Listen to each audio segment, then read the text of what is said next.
Começar nosso bate-papo de hoje.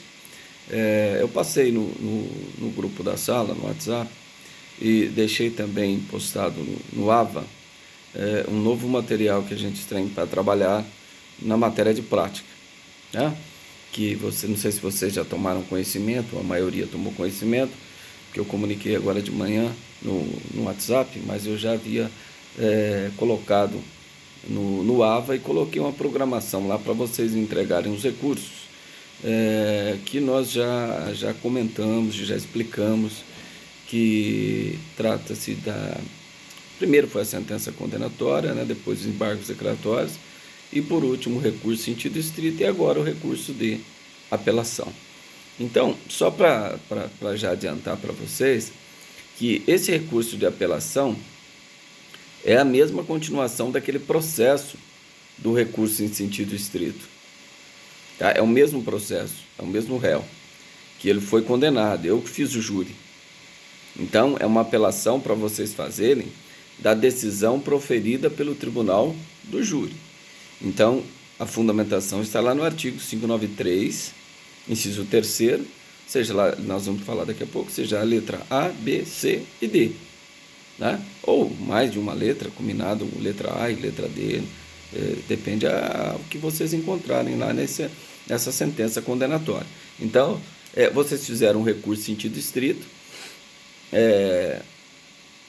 lá na frente, esse recurso em sentido estrito foi negado provimento, e aí veio, como o réu estava preso, não teve outros recursos, voltou para fazer o julgamento pelo tribunal do júri. E fui eu que fiz o júri. Mas depois eu não fiz o recurso de apelação que eu subestabeleci. Eu só fiz o plenário do tribunal do júri. Aí teve um recurso de apelação desta decisão proferida pelo tribunal do júri. Que, ao meu ver, também eu achei bastante estranha essa decisão do júri, que não reconheceu nenhuma das teses da defesa. E aparentemente era um processo que eu estava bem tranquilo com a defesa, porque eu tinha bastantes elementos, né? A vítima, suposta vítima, vamos dizer assim, teria agredido até a mãe do réu. A mãe do réu estava em plenário, mostrei para o júri que ela era deficiente. O réu confessou, aliás, a vítima confessou que empurrou a mãe do réu, que ela caiu no chão. Tá? E o júri não reconheceu nada, nenhum dos argumentos apresentados pela defesa. Uma legítima defesa, numa desclassificação para o crime de lesão corporal, num privilégio que é violenta emoção, nada disso foi reconhecido pelo júri. Tá? Então, pois não.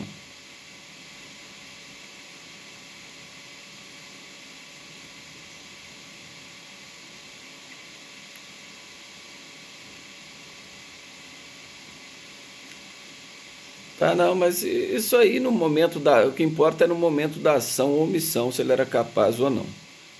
Se ele tinha problema, isso é título de argumentação. Eu fiz todo um histórico da vida dele, como que ele foi criado, quais as consequências da criação, o uso de entorpecente. Então, tudo isso a gente refaz no tribunal do júri.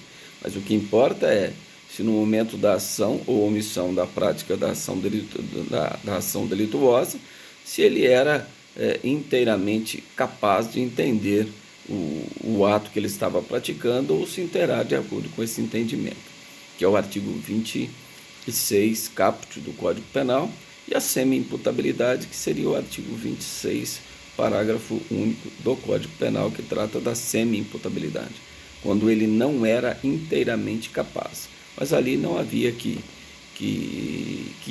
incidisse qualquer dado que levasse a essa conclusão naquele momento. Né? Era um rapaz complicado, o vizinho também era um rapaz complicado, há tempos eles viviam se desentendendo por um motivo ou outro ali, isso ficou claro também. A mãe tinha um bar, o vizinho tinha uma loja de móveis, então haviam várias divergências anteriores ali entre os dois. Aí a mãe mandou arrumar um bebedouro de água, se eu estou me recordando bem sobre o caso. Aí ele, acho que é isso mesmo, um bebedouro de água, aí depois ele trocou, não ficou bom, ela queria o dinheiro de volta, e aí começou aquela história até que culminou até esse evento.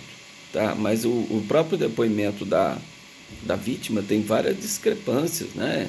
Ele fala que tinham várias pessoas na rua, quando a testemunha fala que não, que... Então teve várias divergências no depoimento da vítima. Ele se passava por policial, né? Isso também está registrado no processo, ele dizia que era policial, né? Então tem vários elementos que...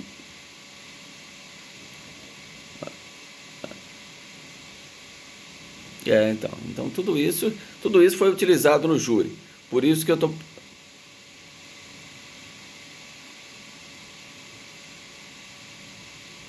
Obrigado. Obrigado, mas esse foi um caso assim que eu fiz até os honorários foram pagos até certo ponto, mas esse júri aí eu acabei fazendo de graça porque minha contratação não incluiria o plenário do Tribunal do Júri, mas em virtude da própria situação da mãe do acusado, eu acabei fazendo essa sessão do Tribunal do Júri. Mas depois eu subestabeleci para um advogado que a irmã arrumou, disse que não ia cobrar nada em São Paulo, eu não fiz o recurso de apelação. Mas o recurso de apelação que vocês vão fazer primeiro, porque eu não, como faz um tempinho já, a gente tem outros processos, a gente não lembra, eu não li agora esse processo. Mas vocês vão olhar a ata de julgamento, o que vocês precisam ali? Quem quiser se inteirar e ler o depoimento que foi prestado em juízo e conhecer o processo, é lógico, o motivo de eu passar isso para vocês é esse. Inteirar, ver o tipo de... Sim. Ó. Uhum. Então, obrigado. Então, o que acontece? Eu só pediria, essencialmente, para vocês fazerem esse recurso, primeiro, vocês teriam que ler a ata. Eu não sei se eu argui alguma nulidade. Eu acredito que não, que eu não me recordo. Mas eu acho que eu não argui nenhuma nulidade. Se eu argui alguma nulidade, então vocês vão alegar em preliminar do recurso de apelação, vocês vão apelar com fundamento no artigo 593, inciso 3º, letra A, se eu arguir alguma nulidade. Se não tem nenhuma nulidade arguida na ata, então está descartada a letra A. Aí qual seria a possibilidade de vocês recorrerem no recurso de apelação? Para que o tribunal anule o júri, por quê? Com fundamento na letra D, que a decisão do jurado foi manifestamente contrária à prova dos autos. Por quê? Os jurados não acataram nenhuma das teses da defesa. Então, lógico, o júri é soberano, né? Existe a soberania dos vereditos. Mas, de acordo com aquela prova que foi produzida no processo, ao meu ver, o júri deveria ter acatado pelo menos o privilégio, que é o homicídio privilegiado, quando o sujeito age por violenta emoção, logo após a injusta provocação da vítima. Então, pelo menos o privilégio, que é uma diminuição de pena, deveria ter sido acatado pelo júri em favor do acusado. Não que eu acho que deveria, mas tinha provas para isso. Por isso que um dos fundamentos é esse, o artigo 593, letra D.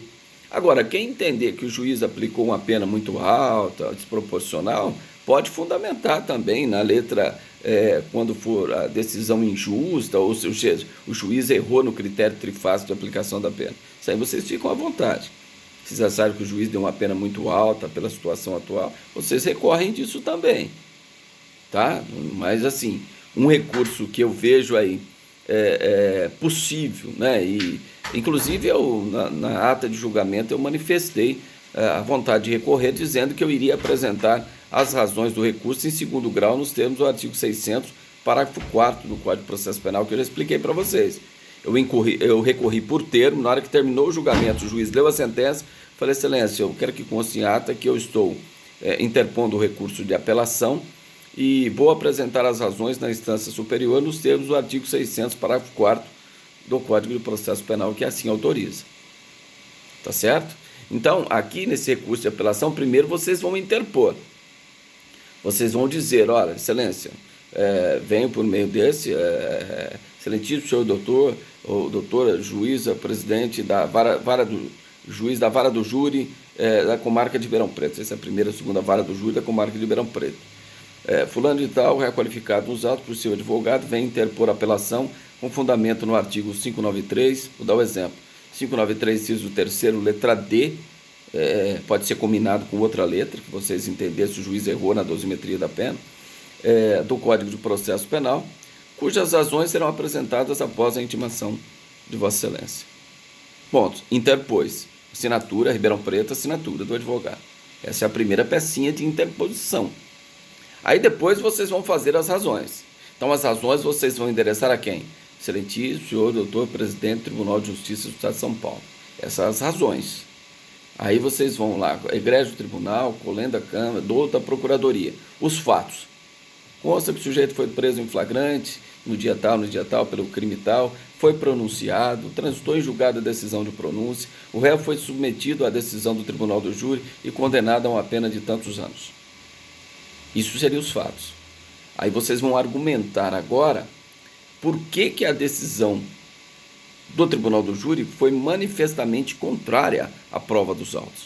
É isso que eu quero que vocês manifestem. Então vocês vão tirar elementos ali do processo, aqueles depoimentos, né? E dizer, olha, aquilo que o júri decidiu contrariou a prova existente nos autos.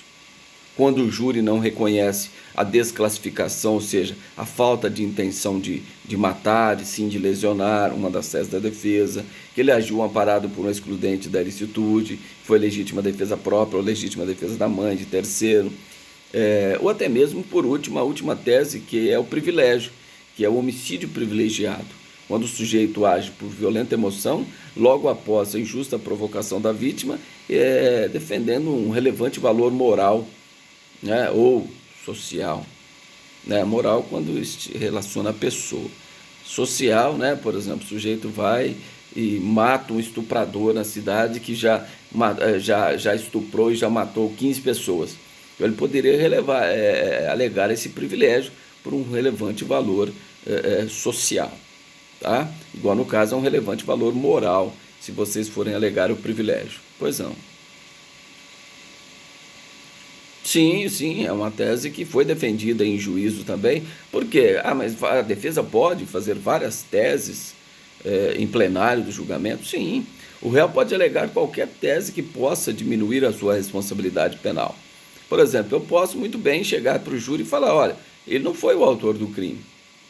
Negativa de autoria.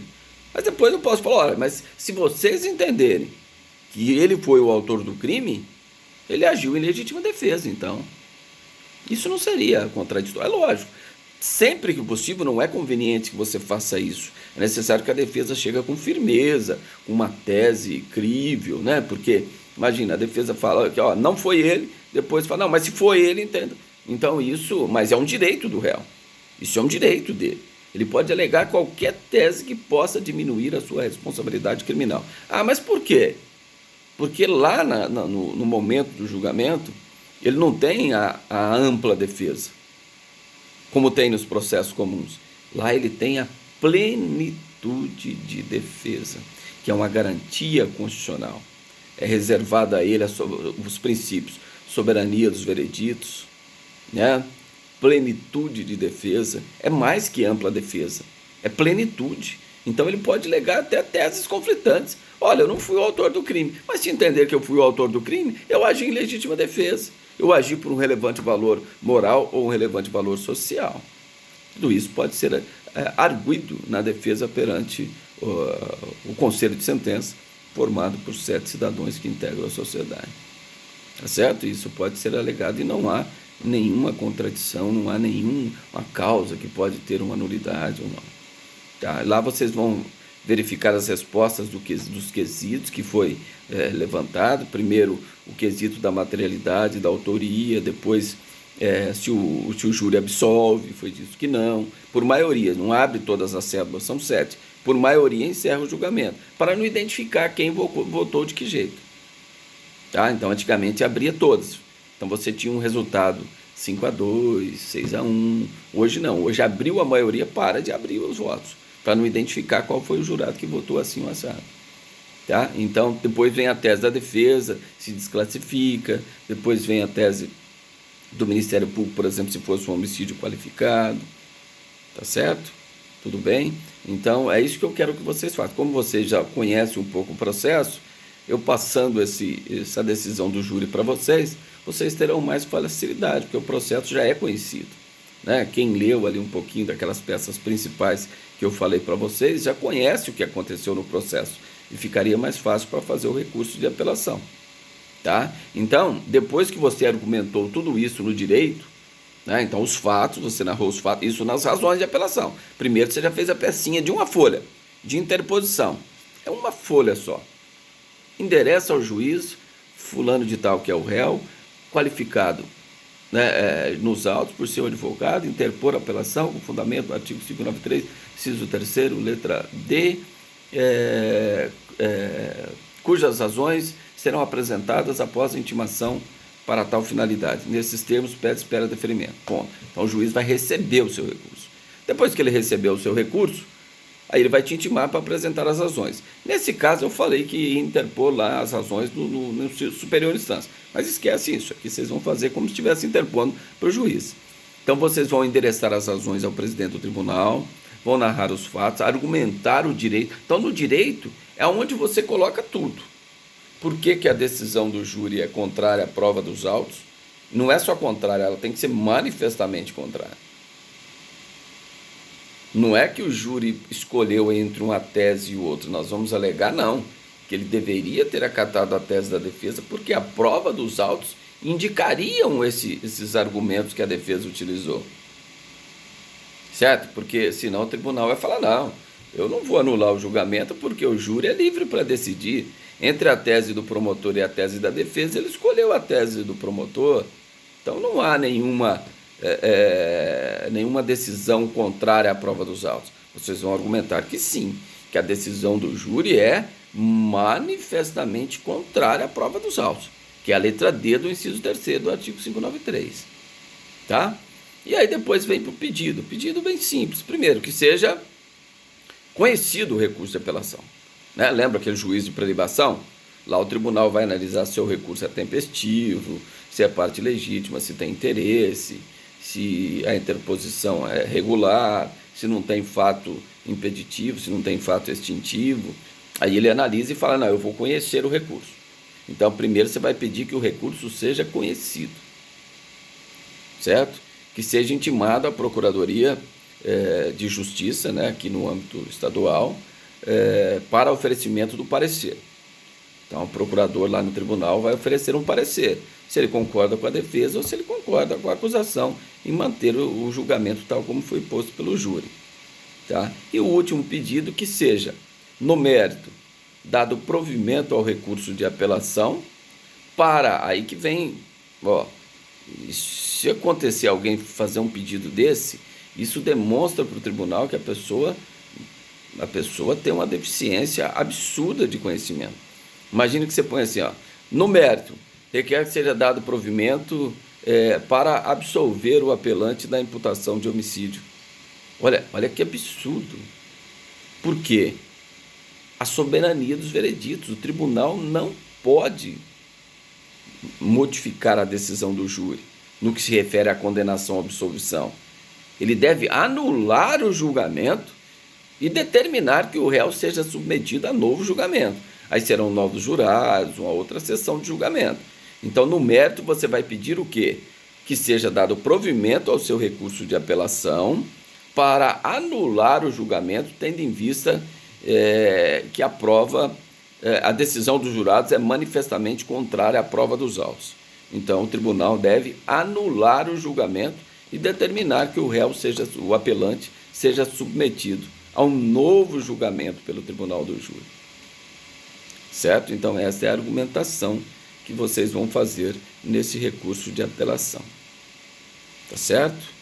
E aí o tribunal vai analisar se ele dá provimento, se ele nega provimento, né? Seria uma apelação ordinária, né? Conforme nós já estudamos, porque o crime é penado com reclusão. Então, vai para a procuradoria, ela tem 10 dias para oferecer o parecer, volta para o relator, ele tem 10 dias para fazer o relatório, depois vai para o revisor pedir data de julgamento. Tá? É lógico que esses prazos podem ser estendidos, a própria lei fala isso no artigo 613 ali, seguintes ali.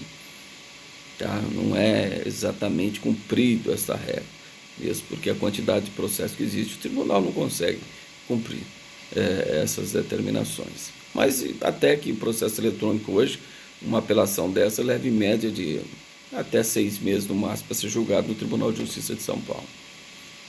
Tá? Em média, até 6 meses, se não ocorrer nenhuma intercorrência, nenhum afastamento do relator ou do revisor, assim por diante.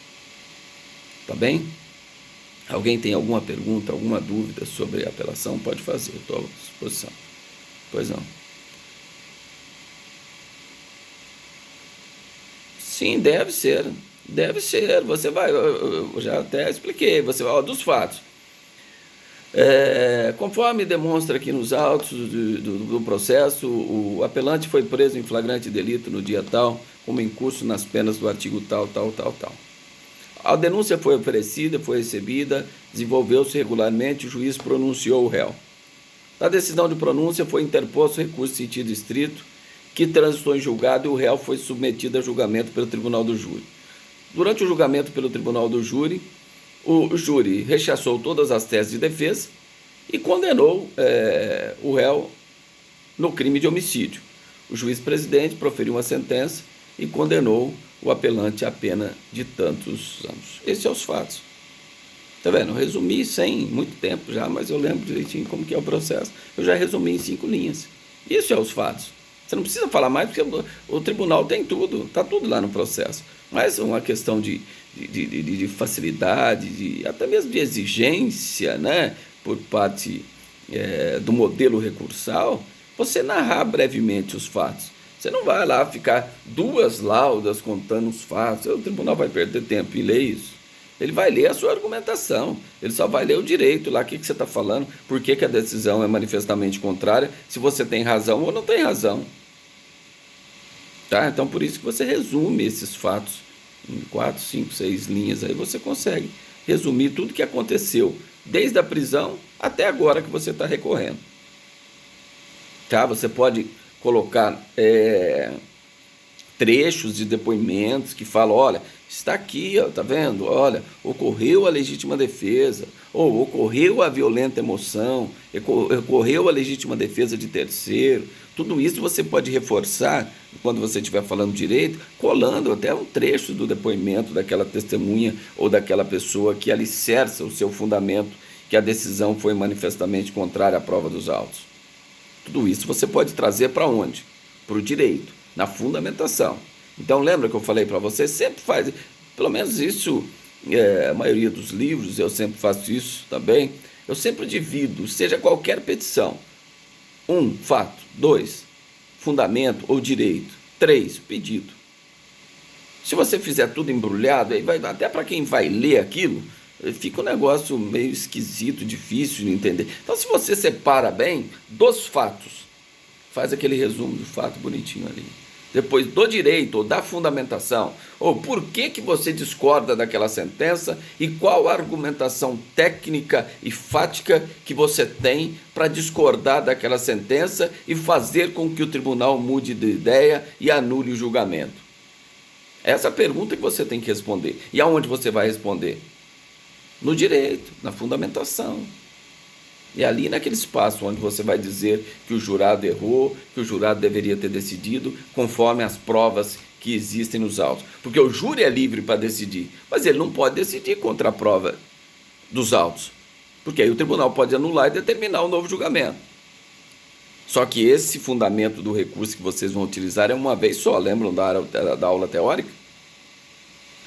Se a defesa utilizou o fundamento na letra D, se o tribunal anular o júri e tiver outro júri e manter a condenação ou for absolvido, o Ministério Público não pode usar apelação com fundamento no inciso 3º, letra D, porque ele só pode ser utilizado uma única vez. E vocês vão estar utilizando agora.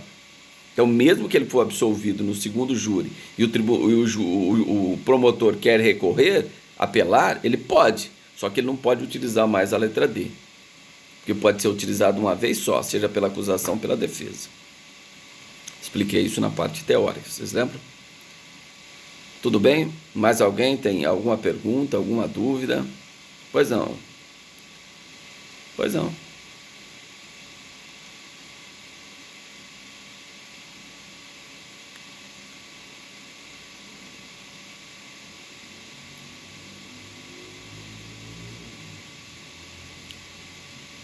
Sim, tem o interrogatório dele. Ele vai ser interrogado. No interrogatório dele, ele faz a defesa material. Ele pode se convencer os jurados, convencer o juiz que ele é inocente. O advogado faz a defesa técnica dele, fazendo as perguntas, fazendo os debates, mas ele pode auxiliar e deve auxiliar a defesa técnica. Tá? Por exemplo, eu estou lá no júri, eu estou falando. Ele me chama e fala, não, ó, nesse dia aí aconteceu isso, isso, isso. Ele pode fazer isso? Pode. Ele está ajudando o advogado a fazer a defesa técnica. Ele está exercendo o quê? A defesa material, que é uma garantia constitucional dele da ampla defesa. Tanto isso é importante que ontem, hoje, se eu tivesse aceito, mas foi um absurdo, um colega havia falado comigo muito tempo atrás, daquele caso que teve em Bebedouro, onde o sujeito matou a menina de 14 anos, deu 3 tiros numa menina de 14 anos, mas ele vinha sendo ameaçado por o atual namorado dela, e foi aquela bagunça toda, tá? E ele acabou matando essa menina. E ele tinha falado comigo isso acho que uns 2 anos atrás. Quando foi ontem à tarde, ele me disse, doutor, você pode me acompanhar no júri amanhã, que seria hoje, às 9h30 da manhã, para fazer o júri lá comigo? Falei, doutor, o senhor está ficando maluco, como é que o senhor faz um negócio desse? Eu tinha combinado com ele que eu ia ajudar ele lá no júri. Mas como é que eu vou fazer? Ele me ligou, eram umas 10 horas, 11 horas da manhã, ontem. Falei, doutor, como é que eu faço? Eu teria até condição de ler o processo rapidamente, ir lá e falar lá 1 hora tranquilamente. Mas só que eu não tinha segurança, porque o advogado, quando vai fazer o júri, ele tem que dominar tudo o que tem no processo. Até uma certidão do oficial de justiça, ele tem que saber que existe. Não pode saber nem onde que está, mas ele sabe que ele existe, ele vai procurar e vai achar. Imagina eu estou lá fazendo, que não tive esse tempo de fazer 2, 3 leituras do processo, o promotor me surpreende lá com um depoimento, as folhas tal, que eu desconhecia, o que eu não lembrava, porque eu li uma vez só. Quer dizer, todo o trabalho que o advogado tentou fazer, eu ia jogar fora, porque o promotor ia me colocar em xeque contra os jurados, dizendo, olha, o advogado não conhece o processo, nem a defesa conhece o processo. Então eu fui obrigado, até com rancor, em rejeitar de participar desse tribunal do júri, que ele deve estar lá, já começou. Mas agora eu estou falando tudo isso para falar a coisa mais importante. Absurdo esse julgamento pelo tribunal do júri sem a presença do réu, por videoconferência. Absurdo, está suspenso.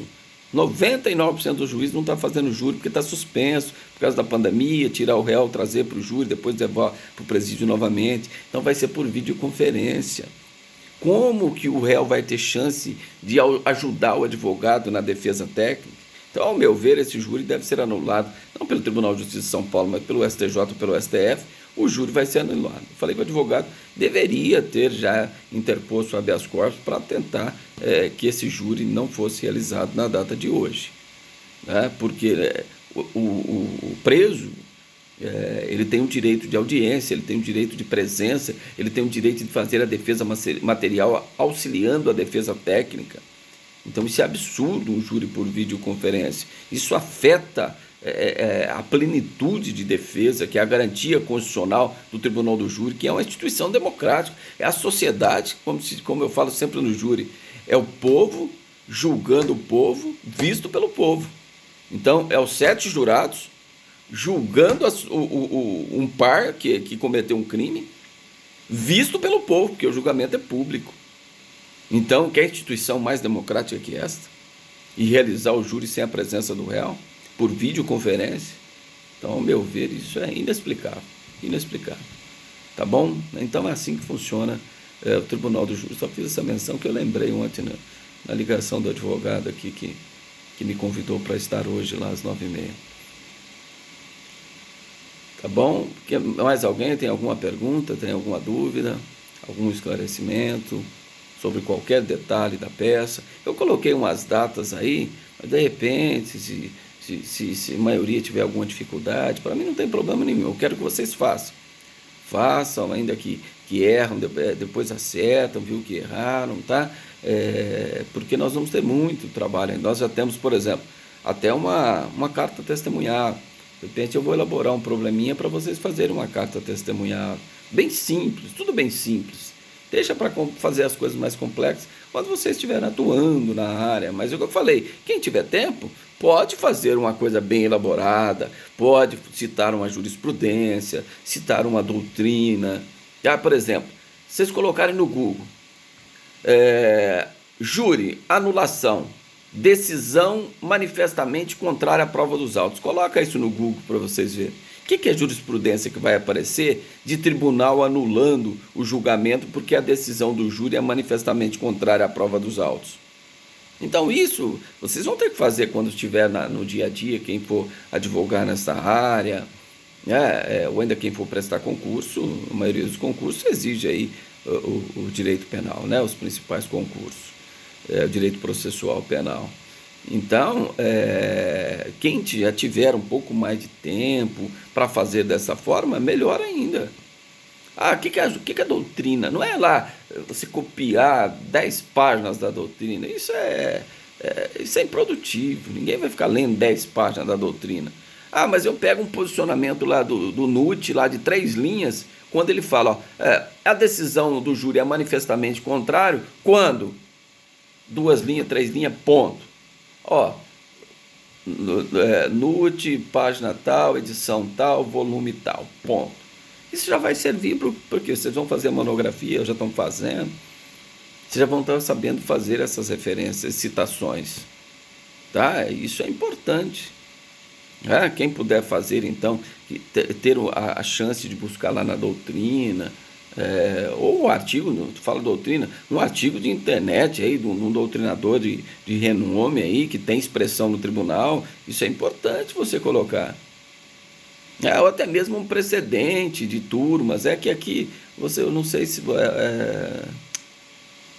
eu não dei o acórdão do réis, então vocês não vão ter o número para saber que câmara que foi o julgamento. Mas se eu desse esses elementos, vocês poderiam dizer, olha, a própria Câmara Criminal, que vai julgar o meu recurso de apelação, já entendeu que a prova é manifestamente contrária à prova dos autos nessas situações. Isso são precedentes que o advogado deve utilizar nos recursos, nas argumentações, nas sustentações orais. Mais alguém tem pergunta? Vamos, gente, é o momento que vocês têm para esclarecer qualquer dúvida que eventualmente exista.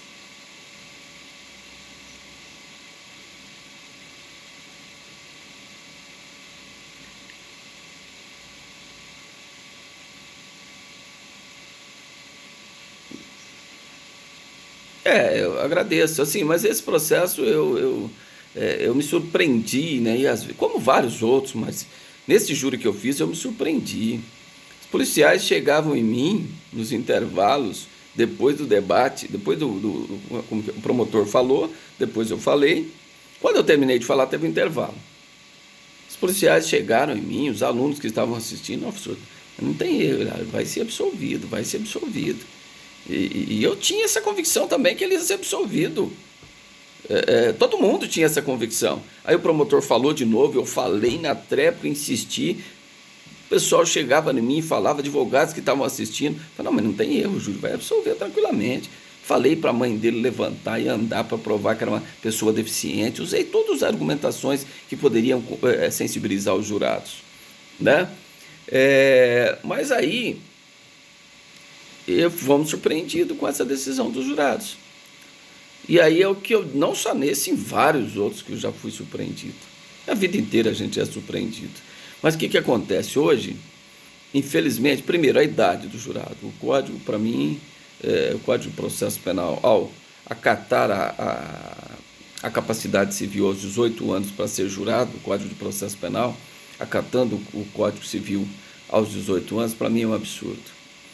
Imagino, não dizendo que tem pessoas e pessoas, mas um garoto de 18 anos, às vezes nunca teve uma namorada, vai julgar um crime passional, ou seja, a mulher que matou o marido por uma questão passional, o marido que matou a mulher.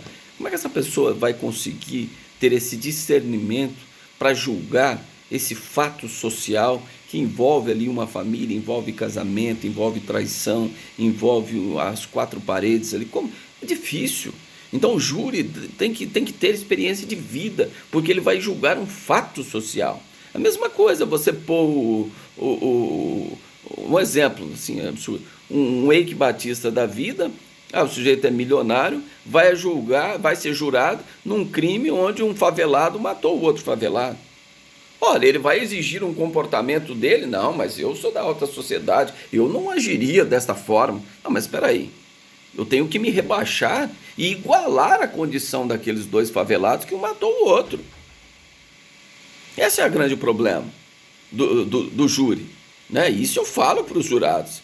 Você tem que se rebaixar à qualificação dos que estão sendo submetidos a julgamento. E não querer equiparar, não, mas eu como jurado, eu como médico, eu jamais iria agir dessa forma. Eu iria buscar a justiça. Eu não ia lá discutir com o cara e brigar com o cara. Não, mas tudo bem, e lá? Aquelas duas pessoas sem instrução, moradores numa favela, naquela circunstância e em outras circunstâncias. Será que eles agiriam como o médico exigiu o comportamento do réu que deveria ser sido o outro? Então esse é um grande problema e o pior ainda, esse é o maior. É o aumento da criminalidade. Então hoje, se, por exemplo, meu vizinho foi assaltado, foi roubado várias vezes aqui. Aí ele vai ser jurado. Ele sai da casa dele e fala assim, hoje eu vou ser juiz. Hoje eu vou fazer justiça. O que é fazer justiça na visão dele? É condenar o réu. Ele não vai lá para absolver, não. Ele vai para condenar. Ele vai ouvir os debates, mas ele não está nem aí. Fazer justiça para ele é condenar. E aí o Ministério Público entra com o discurso do medo, você tem que trabalhar em cima disso, né? O discurso do medo, olha, se vocês absolver, esse sujeito vai voltar para a sociedade, e nós estamos já cercados da criminalidade. Então aí vem o discurso do medo, você tem que rebater esse discurso do medo que é imposto pelo Ministério Público. Então o júri é uma coisa que extremamente complicada, é democrática e não deve ser extinta de forma nenhuma, porque o júri mais condena do que absolve. E não é um juiz sozinho que julgará melhor do que 7 cidadãos que têm a experiência de vida, que têm o conhecimento de um fato social. Né? Mas algumas coisas deveriam mudar, ao meu ver. Pois não.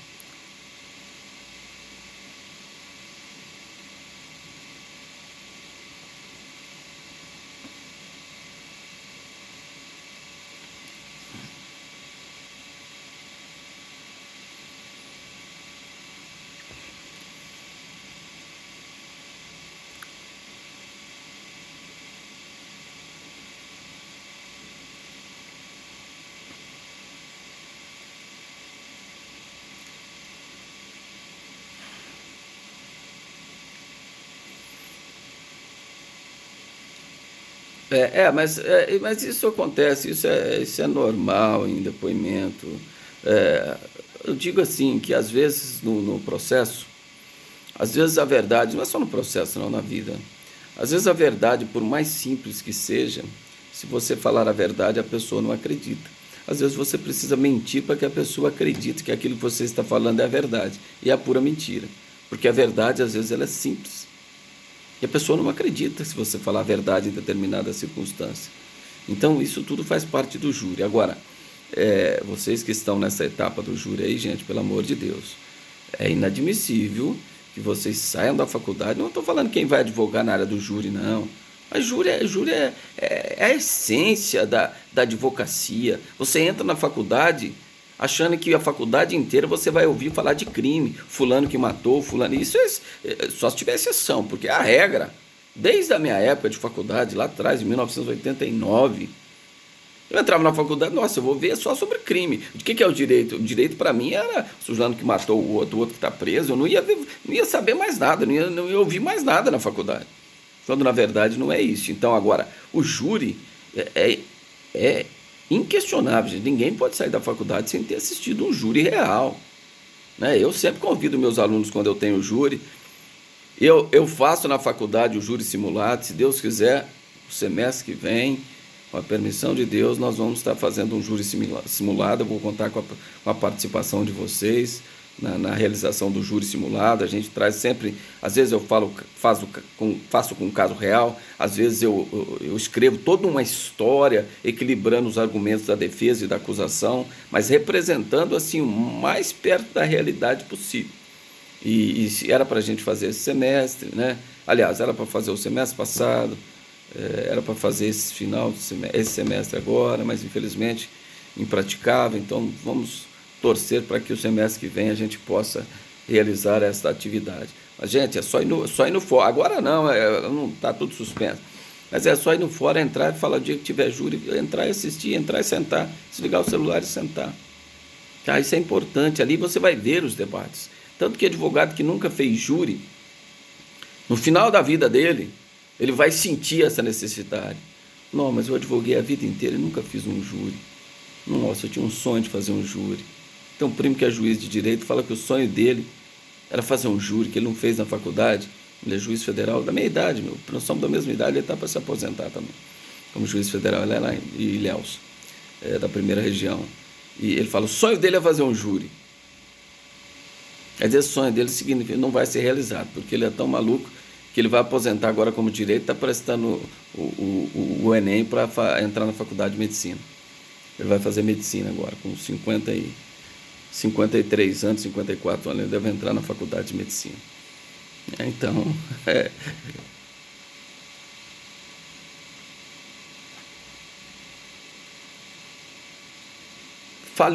tá falando o microfone, mas eu não tô entendendo. Ah,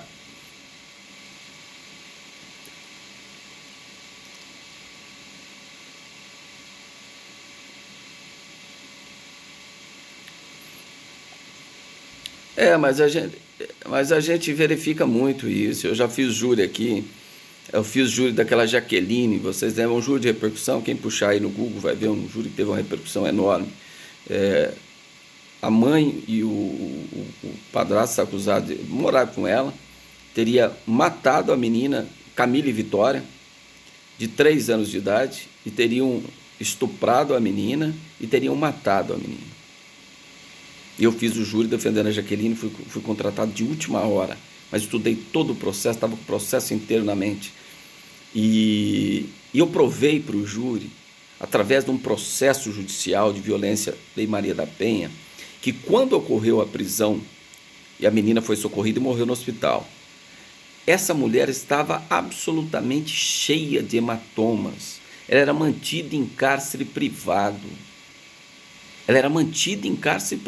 Eu mostrei isso para o júri. Eu mostrei a circunstância da mulher que vive essa situação, o porquê que ela não consegue sequer denunciar, sequer sair correndo, qual o efeito que tem uma mulher que vive nessa situação. E isso eu mostrei através de uma cartilha que foi elaborada pelo próprio Ministério Público sobre violência doméstica. Nem assim o júri não reconheceu nada em favor dela. Ela foi condenada a 65 anos de prisão. E ele foi condenado a 80 e tantos anos de prisão. Ele era culpado, cara louco, usava droga dia e noite. Tá? E o júri não reconheceu nada. Tá? Então, tem casos e casos, mas o júri, eu já identifiquei a problemática que eu vejo no júri hoje. Principalmente a idade, a onda de criminalidade, o discurso do medo. Isso o advogado ele gasta 60% do tempo dele tentando convencer o júri para se livrar desse discurso do medo, livrar ele do problema social e decidir o caso que está sendo submetido a julgamento. Porque senão ele generaliza. Fala, não, eu aqui jurado, eu vou condenar. O promotor, a promotor ia vir aqui mentir? Ele está falando a verdade, eu vou acreditar no promotor. Por que o promotor ia mentir? Não, mas cada um tem a sua verdade. Cada um enxerga um processo de um jeito. Cada um interpreta a prova de um jeito. Então o promotor não tem verdade, o promotor tem a sua convicção. E a defesa tem a sua verdade também, de acordo com a sua convicção. E isso deve ser explorado e mostrado para o júri. Só que o promotor ele entra sempre com esse discurso do medo. Então hoje a defesa no júri ela já entra perdendo. Você já entra com o réu condenado. Aí você vai tentar desqualificar tudo isso que é construído em desfavor da defesa em desfavor da pessoa que está ali sendo submetida a julgamento, infelizmente. Tá? Mas o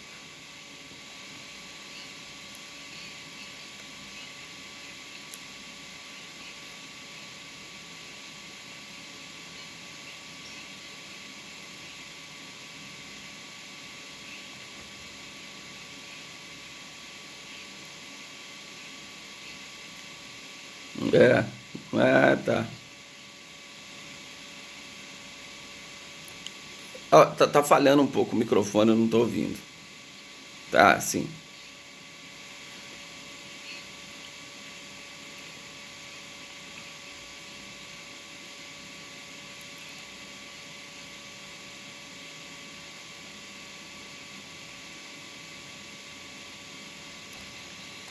Ó, tá falhando o microfone seu tá falhando.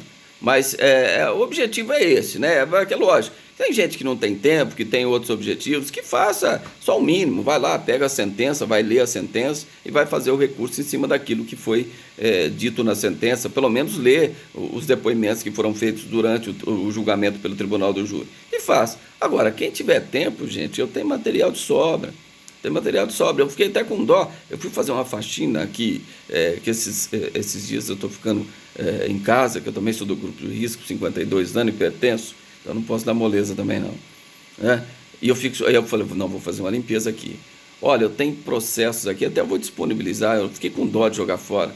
Eu tenho 5, 6 volumes de processo completo do júri, que são obras para os alunos se inteirar de um processo real.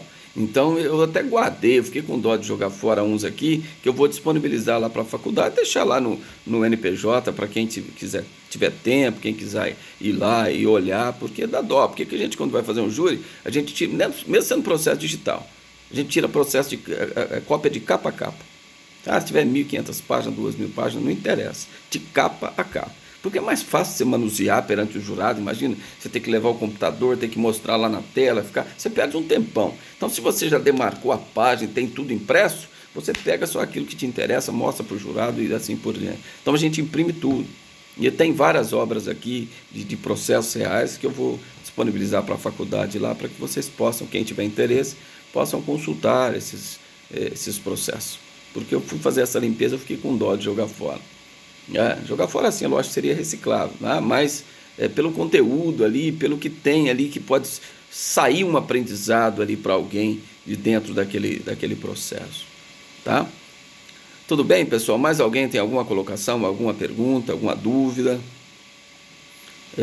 Quem tiver alguma dúvida aqui, na próxima aula eu estarei aqui também, mas quiser mandar uma pergunta no WhatsApp do grupo, manda uma pergunta que eu respondo em áudio e de repente a dúvida de um é a dúvida de outro e assim nós vamos levando e possamos esclarecer. Às vezes eu estou fazendo o recurso, de repente surgiu uma dúvida aqui, o que eu faço agora? Ao invés de parar, vou ver se o professor consegue responder, ver se ele consegue me atender. Talvez não respondo na hora, que tem algum compromisso, eu não vi o celular, mas quando verificar eu vou estar respondendo para vocês, tentando solucionar a dúvida.